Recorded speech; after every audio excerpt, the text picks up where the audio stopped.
Alors après le jeudi noir de la semaine dernière dans les transports, un autre mardi noir se profile notamment dans les trains et puis la CGT et Sudrail qui prévoit aussi de mener de nouvelles journées d'action la semaine d'après en attendant peut-être des grèves reconductibles par période de 24 heures à la mi-février. Bonjour Xavier. Bonjour David. Xavier Timbaud, économiste, directeur principal de l'OFCE. La question qu'on se pose et que j'ai envie qu'on se pose aujourd'hui, c'est de savoir quel impact, c'est trop tôt pour le savoir je le sais, mais quel impact tout ça, tout ce conflit qui se met en place et qui monte en puissance pourrait avoir sur l'activité française. Alors, c'est un sujet qui est assez peu étudié en fait, assez paradoxalement, parce que finalement il y a quand même une certaine récurrence dans ces journées noires et de blocage. Une récurrence qui n'est pas non plus si fréquente que ça, mais en gros, si on regarde les choses assez grossièrement, et qu'on regarde en gros a posteriori ce qui s'est passé sur le produit intérieur brut, donc les statistiques délivrées par l'INSEE, ce dont on s'aperçoit à l'occasion de ces mouvements sociaux, c'est qu'il y a généralement une perte d'activité qui est liée en partie à l'intensité du mouvement, mais que cette perte d'activité est relativement modérée.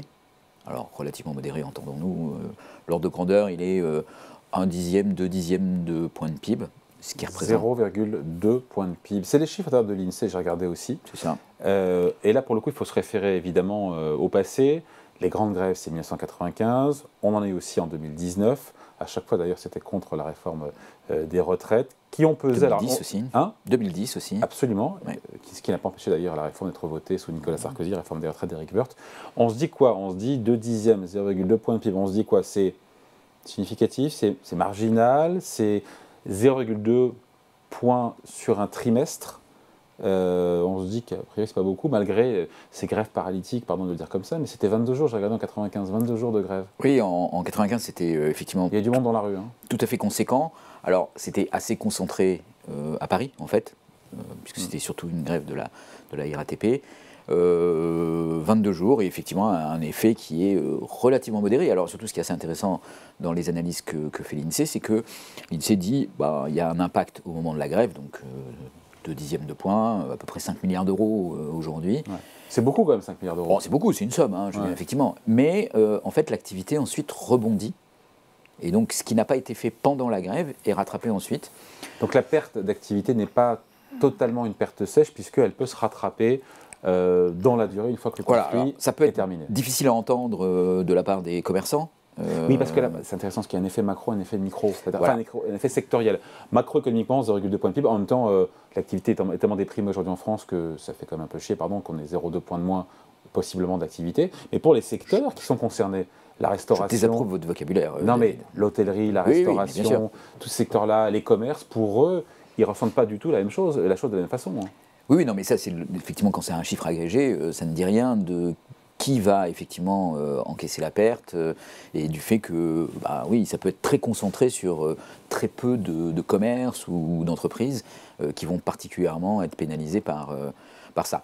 Après, la réalité des chiffres, elle est que si vous bloquez le pays par une grève des carburants et que les gens ont beaucoup de difficultés de circulation, dans les chiffres d'activité économique, finalement, ça a relativement peu d'impact. C'est quand même ce qu'il faut retenir. Et donc le sentiment qu'on peut tous avoir de dire le pays est bloqué et donc on doit avoir zéro activité économique. Oui. Mais quand on a déjà zéro de croissance... Mais ça ne change pas grand-chose, parce que c'est pas la croissance. Enfin, qu'il faut voir, c'est l'activité totale. La croissance, c'est l'évolution de l'activité d'un Oui, non, mais si déjà le trimestre à l'autre. train est à l'arrêt, si en plus... Il n'est pas à l'arrêt, il reproduit à l'identique ce qu'il avait fait la période précédente. Donc on peut estimer encore une fois que, évidemment, tout dépendra, Xavier, de l'intensité, de la durée, de cette mobilisation, si les grèves s'étendent au secteur privé ou pas. C'est tout ça qui déterminera la ponction que ça aura, parce qu'il y aura quand même ponction, on ne va pas non plus se leurrer. La ponction qu'il y aura. Alors, qui atone. Après, oui, c'est toujours un peu paradoxal. Il y a un certain nombre d'études un peu plus sur le fond, sur les effets des grèves, qui concluent généralement en fait, que les grèves ont un effet positif sur l'économie. Okay. Alors ça peut vous paraître très étrange, mais l'idée, l'explication est que en fait, les grèves sont un moyen de purger des conflits et d'arriver à des résolutions Et qu'après, ça repart bien. Et donc après, il y a un effet effectivement plutôt positif sur la productivité dans l'entreprise. Si tant est qu'il y a rattrapage aussi de tout ce qu'il a... Si tant est qu'il y a possibilité de rattrapage. Ouais. Alors évidemment, voilà, un commerçant qui voit l'accès à son magasin bloqué, quand on lui dit il y aura rattrapage, il dit non, il n'y aura pas rattrapage, et il a probablement raison. Les trains qui ne circulent pas, c'est pareil, ils sont en partie rattrapés, mais pas complètement. Alors, il y a d'autres points aussi qui sont assez intéressants, c'est que, vous voyez, on n'a jamais vraiment regardé ce que ça fait sur le déficit de la SNCF, par exemple. Parce que là, par contre, ça a un coût très élevé. On estime que chaque journée de grève peut représenter, ça dépend un peu des mouvements de grève et des intensités, mais c'est plusieurs dizaines de millions d'euros par jour de blocage. Et donc, une grève comme celle de 95, on est entre 250 et 500 millions d'euros de déficit en plus pour la SNCF, oui, qui se reporte quelque part. Or, ça, c'est pas intégré dans les chiffres du PIB que regarde l'INSEE, parce que ça, c'est l'activité. Mais de l'autre côté, il y a effectivement ce qui se passe sur les... Alors, on peut imaginer les comptes de la SNCF ou les comptes d'autres entreprises qui sont directement imputés par cette grève. La prévision de croissance du gouvernement sur 2023, c'est toujours ce fameux 1%, auquel pas grand monde ne croit. Et en même temps, le début d'année, non. Quand on voit la moyenne des experts, des économistes, des instituts de conjoncture, on est plutôt entre 0,2 et 0,5. Et en même temps, le début d'année, avec la baisse des cours du gaz, de l'électricité, des énergies au sens large. Donne un tout petit peu plus de consistance à cette prévision. Voilà. Et en même temps, s'il y a des grèves... s'il y a des grèves, très honnêtement, enfin, si on en croit la répétition historique... si on a des grèves, on va avoir un effet de moins 0,1, moins 0,2 au premier trimestre de 2023, et puis on rattrapera au deuxième trimestre, au troisième trimestre. Et en fait, la prévision sur l'année sera assez peu impactée par ce mouvement social. Ouais. Et puis il y a aussi évidemment le développement du télétravail qui change la donne par rapport à 2010, par rapport à 1995. Exactement. Où on se dit que ces mobilisations pourraient être moins pénalisantes puisqu'on peut télétravailler. Donc, en fait, on a même fait un exercice en vraie grandeur avec la crise sanitaire et le Covid, où là, on a véritablement bloqué complètement le pays. La grève ultime. La grève ultime, si vous voulez. Mais l'activité a été quand même très fortement réduite pendant les mois de blocage. Mais par contre, on a effectivement développé tout un tas de technologies et de façons de travailler. La croissance s'est effondrée de 20%.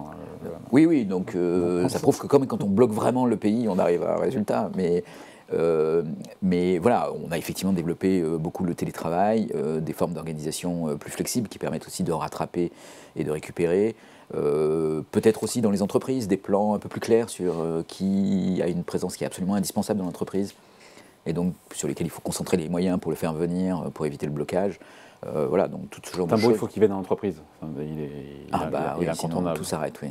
Bon, on se dit quoi donc pour clore cette vidéo? On se dit que à cette question qu'on se pose, quel impact des grèves à venir, des mobilisations, dont on ne connaît ni l'intensité ni la durée, sur l'activité économique qui est atone quand même en ce début d'année en France, même s'il y a des bonnes nouvelles du côté de l'énergie. Disons qu'à ceux qui ont un caractère un peu grincheux et qui pourraient se plaindre que ce blocage viendrait s'ajouter à tout un tas d'autres choses négatives et que ce n'est pas responsable de la part des syndicalistes.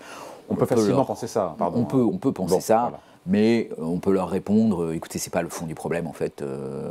Et donc, à moins que le pays ne soit bloqué comme au temps de la grève générale, des grèves générales au XIXe siècle, on n'imagine pas un impact significatif, finalement, au bout du compte sur l'année, des mouvements sociaux. Ouais.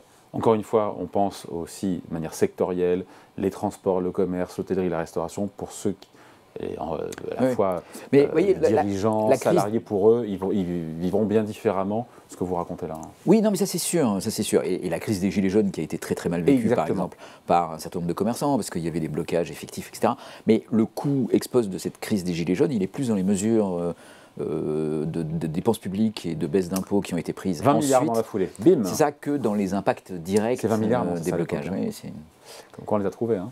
Voilà. Et puis on en trouve encore plus après avec le Covid, voilà. Et encore après avec la crise énergétique. Et c'est pour ça qu'il faut économiser 10 milliards sur les comptes de retraite. Exactement, et je laissais évidemment faire la blague. Merci beaucoup, point de vue signé Xavier Timbaud pour l'OFCE. Merci Xavier. Merci David.